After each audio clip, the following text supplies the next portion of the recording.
each other's gaps. And that's what I think is most magical about doing personality tests for a team. You find out where you can help one another bridge those weaknesses with your own strengths. I have a question. How can you implement this of loving your team if you only get to be with your team for 14 hours and then you see your team again in another 6 months? How can I incorporate this into my assignment outside Toastmasters? I don't know. Very good question. I'm going to be an election board inspector, and I'm going to be meeting with 3 judges. And in 14 hours, I don't have time to ask them to take personality tests, and I don't know how would they feel if I asked them to do that, because they don't know me. But I really would like to connect with them, because most likely we're going to be working together in the next process coming up. Besides, we did one more thing. Besides taking the assessment. And I think that you could do this. There's a reason why each one of your team members has decided to be there. Like why they want to be there, why they want to do this. As a team, actually as individuals, I asked us to write down what our top 5 things were as individuals that we wanted to accomplish. Like what was the top 5 things that we wanted our district, our team to accomplish.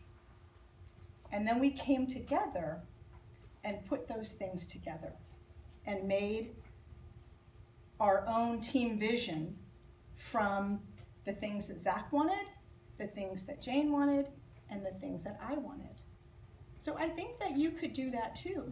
You could ask the people that you're working with, what do they want from it, right? Instead of just telling them what you want or what you see, you could ask them what they want as well and involve them in the vision and in the process of what it is to be your team. Even if it's 14 hours. Yeah.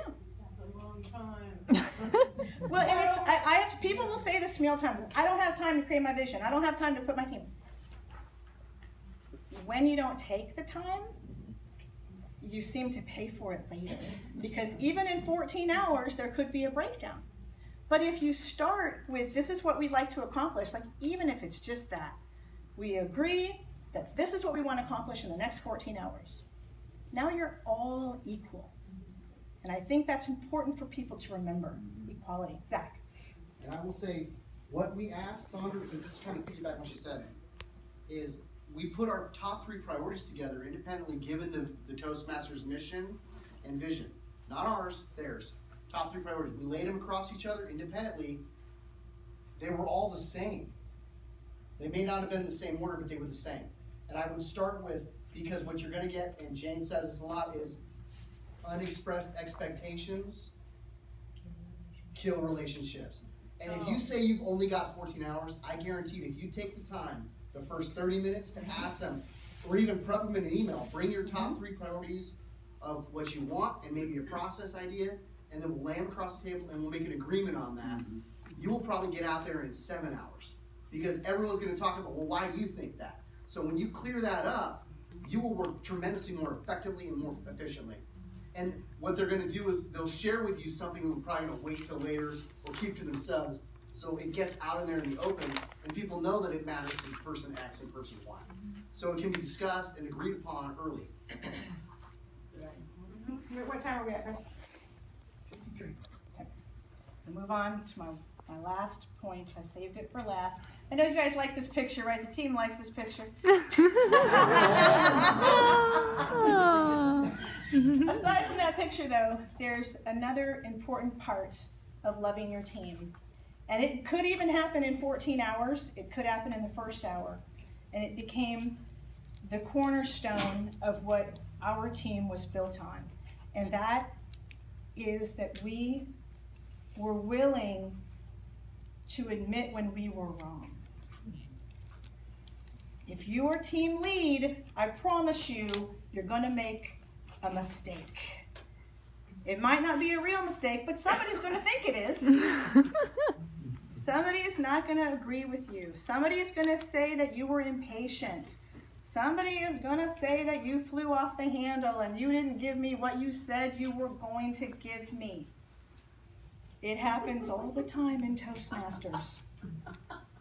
And I promise you that if your team is getting hot and you suddenly say, I am sorry, I was wrong, you will witness the emotion of that team coming from way up here all the way back down to calm.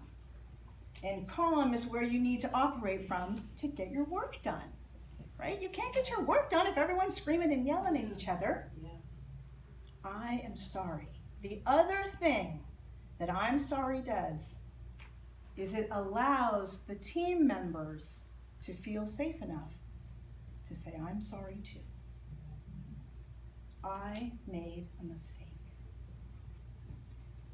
We can't get our work done as club members, as club leaders, as division and district if we're all screaming at each other. Nobody likes to be on that kind of team. Lorraine. There's an author called Ellie Mina. He lives up in Vancouver, and he's written a book.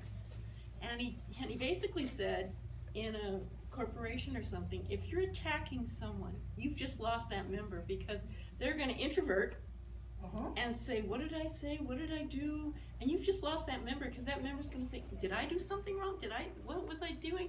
And he says, basically, you've just lost, and he believes, yes, you go in there, this is parliamentary procedure, but he said, you tell them, what was your vision when you first started this group? What were you, he tries to galvanize the group together again, to remember, why are we here? What are we doing? Why do we want to?